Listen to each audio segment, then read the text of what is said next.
श्री गुरु चरण सरोज रज निज मन मुकुर सुधारी।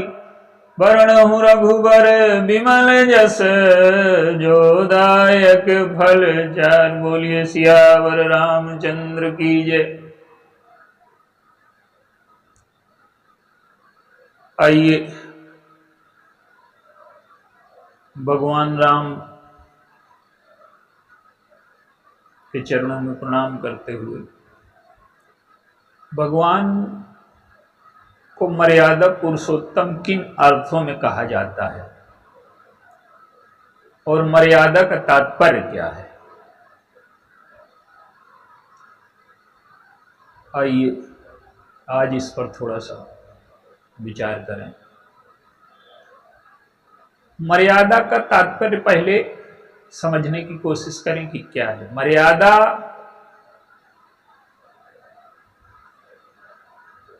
हर सृष्टि की हर चीज में लागू है। जैसे ऋतु की एक मर्यादा है, नदी की एक मर्यादा है, मनुष्य के शरीर की एक मर्यादा है। नदी की मर्यादा ये है कि वो सीमाओं के बीच में बहती है और जब वो अपनी मर्यादा से बाहर चली जाती है उसे बाढ़ कहते हैं। समुद्र की लहरें अपनी मर्यादा में रहती हैं तो उन्हें हम लहरें कहते हैं, जब वो मर्यादा से बाहर चली जाती हैं सुनामी कहलाती हैं। मनुष्य अगर शरीर और इंद्रियों की मर्यादा रखेगा तो स्वस्थ रहेगा,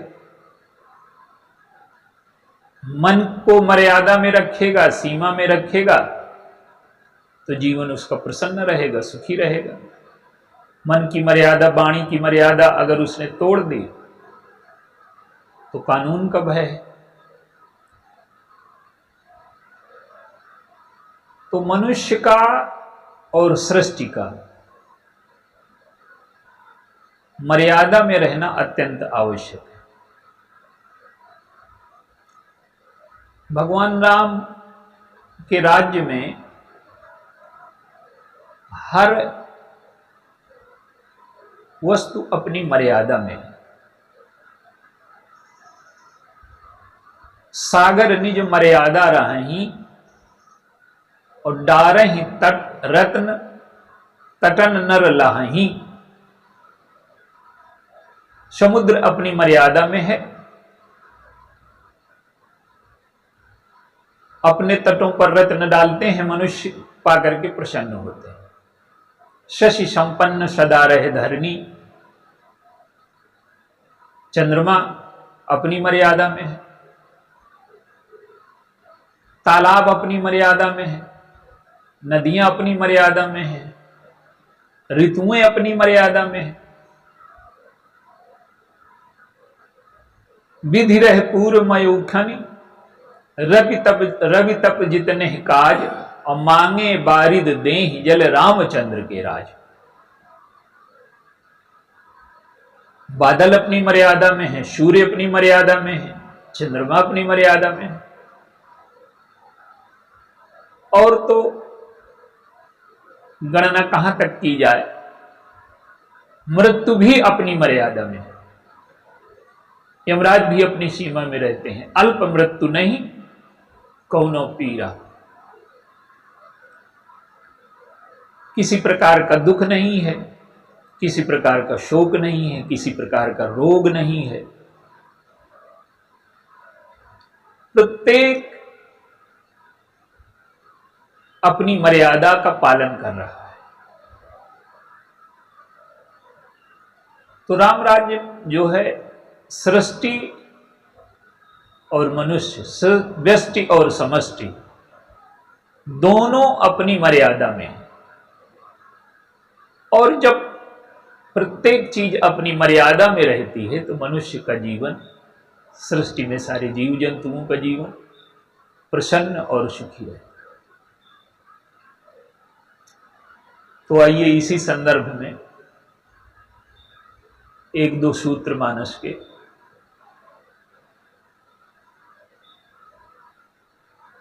भगवान राम मर्यादा पुरुषोत्तम किन अर्थों में है। और केवल भगवान राम नहीं, जहां उन्होंने अवतार लिया, उसे परिवार कह लीजिए तो उसके सारे सदस्य मनुष्य जीवन को किस प्रकार मर्यादा में रहना चाहिए, मर्यादा का जो प्रकाश है उन सारे पात्रों ने मिलकर के हमें जीवन दिया।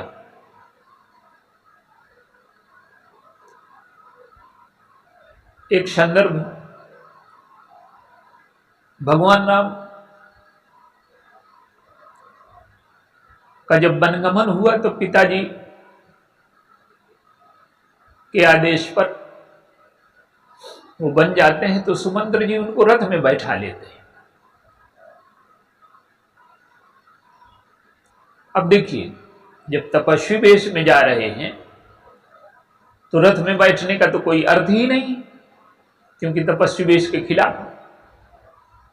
लेकिन भगवान राम रथ में क्यों बैठ जाते हैं कि कहीं पिताजी को ये न लगे कि राम नाराज हो गए, रथ में बैठना स्वीकार कर लिया। अब ये तपस्वी वेश की मर्यादा नहीं है, लेकिन पिताजी की भावनाओं का आदर हो जाए इसलिए उसको स्वीकार किया। अब सुमंत्र जी गए, वो कहते हैं कि पिताजी का आदेश बदल गया है। उन्होंने 4 दिन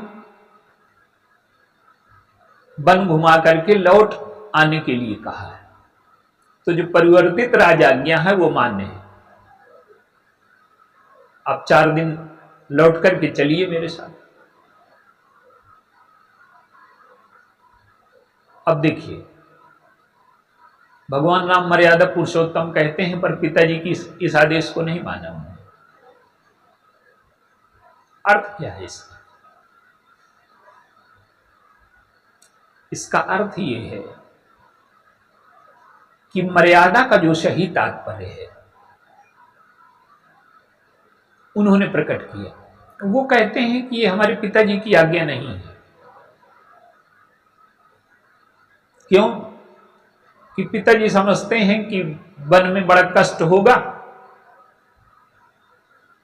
तो ये जो वापस लाने वाली आज्ञा है ये पिताजी की नहीं है, ये पिताजी के ममत्व की है, पिताजी के ममता की है, पिताजी के स्नेह की है, पिताजी के वात्सल्य की है। पिताजी करुणा से प्रेरित होकर के मुझे कष्ट में नहीं देखना चाहते, इसलिए उन्होंने आज्ञा परिवर्तित कर दी है। और अगर मैं इस आज्ञा को मान करके लौट जाऊं तो क्या होगा? तजेति हूं पुर अपजस छावा, कहते हैं कि तीनों पुर में अपयश होगा। अब देखिए, अपयश दशरथ जी को लगता, भगवान राम को न लगता, कि वो निर्णय नहीं कर पाए कि वन में रहना ठीक है कि लौट आना ठीक है।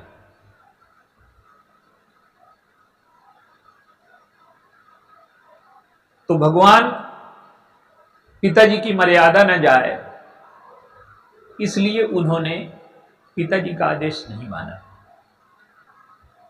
अब आप देखिए, यही हमारे जीवन के सर्वोच्च आदर्श हैं। ये जितने पात्र हैं, सीता जी ने भगवान राम का आदेश नहीं माना, लक्ष्मण जी ने भगवान राम का आदेश नहीं माना, दशरथ जी का आदेश भरत जी ने नहीं माना। लेकिन यही हमारे धर्म के, ज्ञान के, भक्ति के सर्वोच्च आदर्श हैं। कैसे? आप देखिए, मर्यादा पुरुषोत्तम का क्या अर्थ है? मर्यादा पुरुषोत्तम का अर्थ ये नहीं कि जो समाज में मर्यादाएं प्रचलित हैं वही भगवान राम ने मानी। भगवान राम ने उन मर्यादाओं का निर्माण किया जिससे समाज स्वस्थ, प्रसन्न, पूर्णता को उपलब्ध हो जाए, जीवन में दुख का विनाश हो जाए। तो ऐसी मर्यादाएं उन्होंने स्थापित की। इन अर्थों में वो मर्यादा पुरुषोत्तम है। उन्होंने पुत्र की मर्यादा रखी। पुत्र आदर्श पुत्र हैं, आदर्श राजा हैं, आदर्श योद्धा हैं। जितने भी जीवन के पक्ष हो सकते हैं उन सब पक्षों को उन्होंने प्रकाशित किया।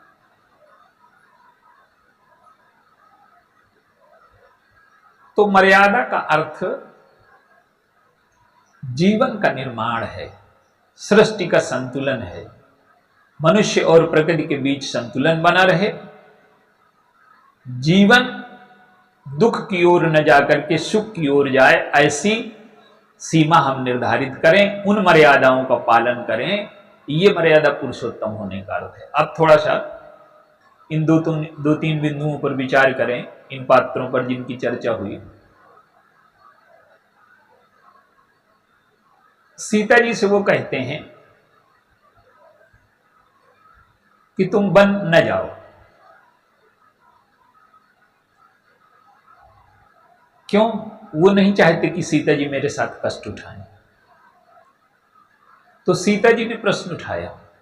अब सीता जी देखिए भगवान राम की बात नहीं मानती, लेकिन यही सच्ची मर्यादा है। उन्होंने कहा कि आप ये बताइए कि धर्म की दो परिभाषाएं पति पत्नी के लिए होंगी क्या? भगवान राम कहते हैं कि यहीं रहना, माता पिता की सेवा करना, सास ससुर की सेवा। सीता जी समझ गई कि आज्ञा के नाम पर, सास ससुर की सेवा के नाम पर मैं यहां रहूंगी तो मुझे राजमहल के सुख मिलेंगे, और अगर मैंने इस आज्ञा को नहीं माना और साथ जाऊंगी जंगल में तो कष्ट झेलने पड़ेंगे, विपत्तियां मिलेंगी। लेकिन सीता जी ने क्या चुना? कष्ट विपत्तियों को चुना उन्होंने। धर्म के नाम पर भोग की आज्ञा को नहीं चुना उन्होंने। वो चाहती तो कह सकती थी कि पति की आज्ञा है। तो जीवन में हम क्या चुने? आदर्श के पथ पर चलने के लिए वो पति के साथ चलने को तैयार हैं, और यही मर्यादा है। यदि वो आज्ञा पालन के नाम पर घर में रहती तो मर्यादा न रह जाती। लक्ष्मण जी को, सीता जी को तो उन्होंने भय दिखाया कि जंगल में ये कष्ट है, ये भय है। लक्ष्मण जी से वो थोड़ा दूसरे ढंग से कहते हैं। वो कहते हैं कि पिताजी घर में नहीं हैं, पिताजी वृद्ध हैं और भरत शत्रुघ्न घर में नहीं है, मैं बन जा रहा हूं, तुम यहां रह करके पालन करो प्रजा का। तर्क थोड़ा बदल दिया। लक्ष्मण जी समझ गए कि एक कर्तव्य पालन है यहां और एक कर्तव्य पालन है प्रभु के साथ। तो यहां जब रहेंगे कर्तव्य पालन के नाम पर तो अधिकार प्राप्त होंगे। राजा के पुत्र हैं तो उन्हें सारे सुख, सारे अधिकार, सारा वैभव मिलेगा। अगर जंगल गए तो ये सारे अधिकार नहीं रहेंगे। लेकिन लक्ष्मण जी क्या करते हैं कि उन्होंने जो चुनाव किया वो धर्म का चुनाव किया, और प्रभु से उन्होंने एक प्रश्न किया कि बताइए मैं धर्म का पालन तब कर पाऊंगा जब आप धर्म का पालन करें। प्रभु ने कहा क्या? उन्होंने कहा कि मैं छोटा बच्चा हूं, और छोटे बच्चे से पिता कहे कि तुम धर्म का पालन करो। मैं शिशु प्रभु स्नेह प्रतिपाला, मंदर मेरु की लेह मराला। मैं तो छोटा बच्चा हूं, भार आपका हल्का न करूंगा, आपका भार बनूंगा मैं। छोटे बच्चे को तो गोद में लेकर के चलना पड़ेगा। तो लक्ष्मण जी उस तर्क को नहीं मानते। भगवान निरुत्तर हो जाते हैं और भगवान को साथ में लेकर के चलना पड़ता है। अब आप देखिए इन पात्रों ने जो मर्यादाएं चुनी, हम क्या करते हैं? मर्यादा के नाम पर स्वार्थ का चुनाव, धर्म के नाम पर अहंकार का चुनाव, वासना का चुनाव। आज समाज में क्या हो रहा है? आज मर्यादाओं का इस सीमा में उल्लंघन हो रहा है। आप रामायण के निम्नतम पात्रों को देखिए, लंका में है, लोभ की मर्यादा नहीं है, बड़े भाई से राज्य छीन लिया। संबंध की मर्यादा नहीं है, छोटे भाई को लात मार करके निकाल दिया। अब आप देखिए,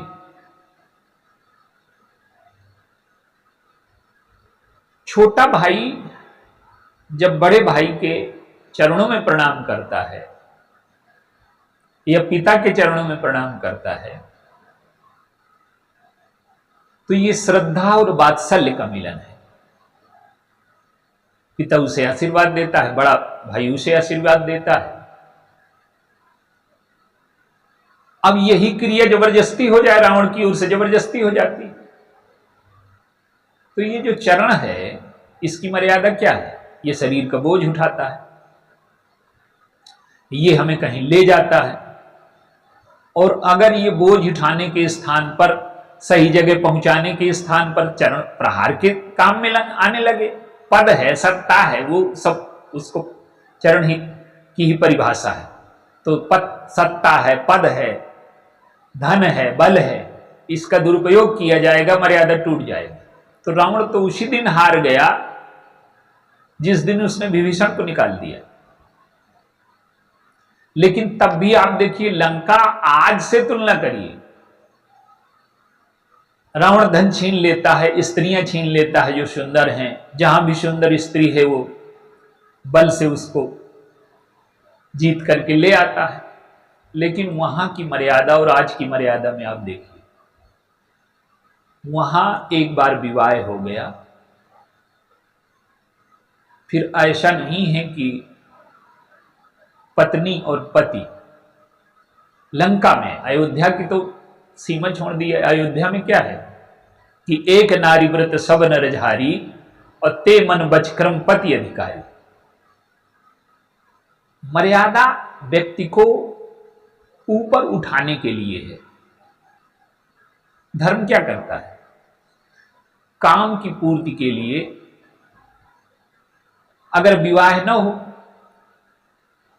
तो काम की पूर्ति के लिए व्यक्ति 100 जगह भटकेगा।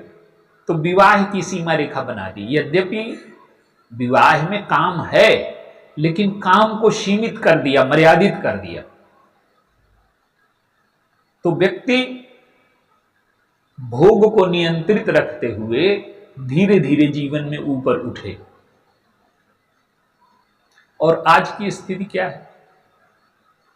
लंका में भी ये नहीं है। तो आज समाज इस सीमा तक गिर गया है कि मर्यादा की कोई चिंता ही नहीं। तो जब व्यक्ति मर्यादा का उल्लंघन करेगा तो उसके जीवन में प्रसन्नता नहीं रह सकती। शरीर के नियमों का उल्लंघन करेगा, बीमार हो जाएगा। भावनाओं को नियंत्रित नहीं रखेगा, वासनाओं को नियंत्रित नहीं रखेगा, जीवन दुख की सीमा में प्रवेश कर जाएगा।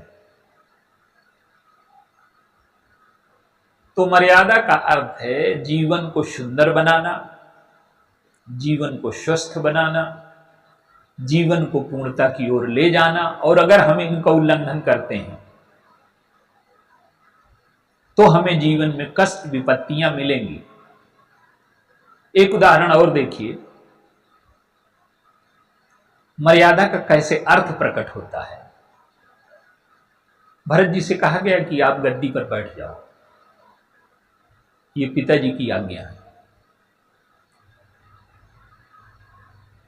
भरत जी ने क्या किया कि उन्होंने धर्म को, शब्द को कारागार से मुक्त करके जो वास्तविक तात्पर्य है वो प्रकट किया। आज हम क्या करते हैं?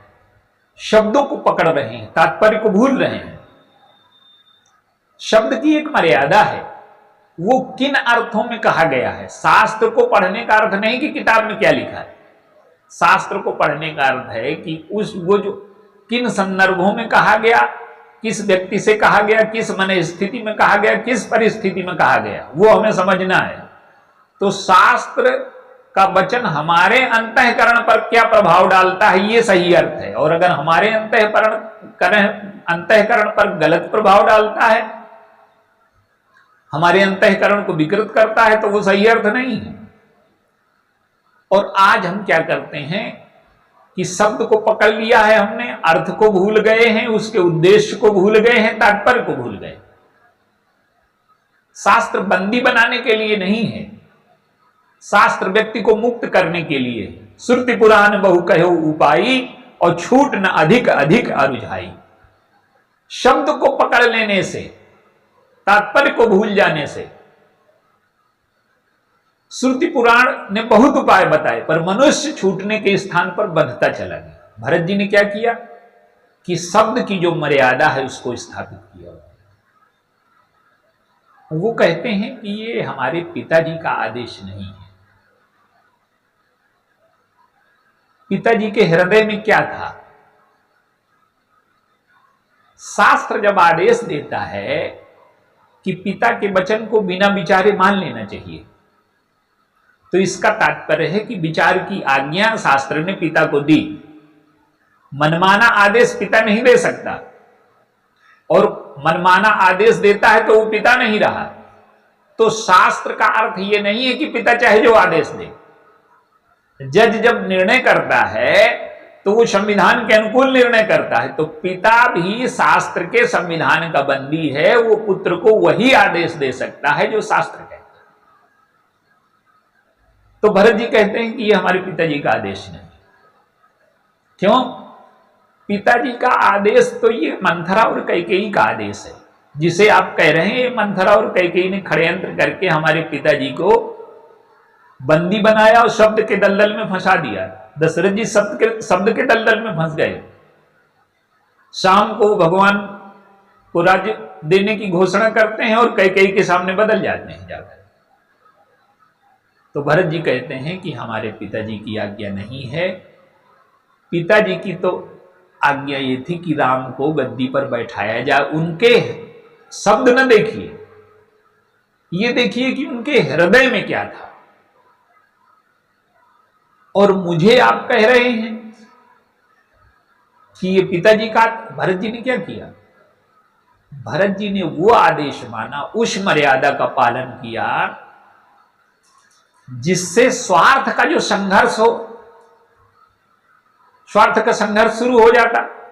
भरत जी अगर स्वीकार कर लेते राज, भगवान राम कभी लौट करके ना आते, तो हम तो उसे मर्यादा मानते हैं, उसे धर्म मानते हैं, उसे न्याय मानते हैं जिसमें हमारा स्वार्थ सिद्ध हो। लेकिन भरत जी ने स्वार्थ का त्याग किया। तो उन लोगों ने जो मर्यादा स्थापित की एक परिवार में कि स्वार्थ और त्याग में किसका चुनाव किया जाए, तो उन्होंने एक कसौटी रखी कि स्वार्थ और त्याग में हमें स्वार्थ को छोड़ देना है और त्याग को चुन लेना।